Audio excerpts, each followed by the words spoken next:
earliest known record of the Chinese junks that can be found in ancient writings and ancient drawings and in archaeological digs dates back to about the year 200 BC.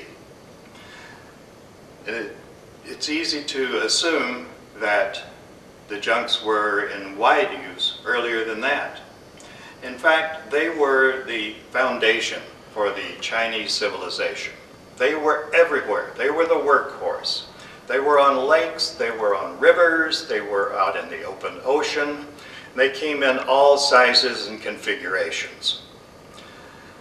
But regardless of what size they were or what they were used for, they all had one thing in common, and that's the full battens on the sails. This gave these ships certain advantages. Number one, they could sail closer to the wind. Number two, the lines on each of the battens made them easier to reef in heavy weather that suddenly came up. And if there was a tear in the sail between the battens kept the entire sail from being destroyed and allowed the crew to get safely to shore. The Chinese introduced certain innovations in these ships centuries before their European counterparts. In addition to the full batten sail, they introduced watertight compartments in the hull so that if the ship sprung a leak, the entire ship wouldn't flood, again allowing the crew to get safely to shore.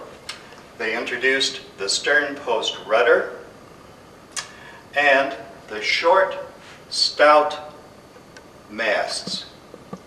If these ships required additional sail plan, the Chinese simply added more masts, unlike their European counterparts. But the weight of the batten sails and the number of masts made the ships top-heavy. So the Chinese introduced lee boards and dagger boards. And finally, after about 200 AD, Chinese mariners began to encounter European mariners at foreign ports, and they began to exchange ideas. One of the ideas that the Chinese picked up was the sharp bow, which allowed the ship to more easily maneuver through swells out in the open ocean. And the Europeans adopted the stern post rudder. Over the centuries, the Chinese sailed all over the world. They finally made it to America in the middle of the 19th century, both on the East Coast and the West Coast, right here in California. And they're still in use today.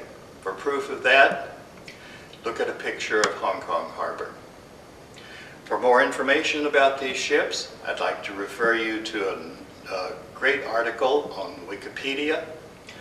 Also, you can look at the North Gallery folder on this website.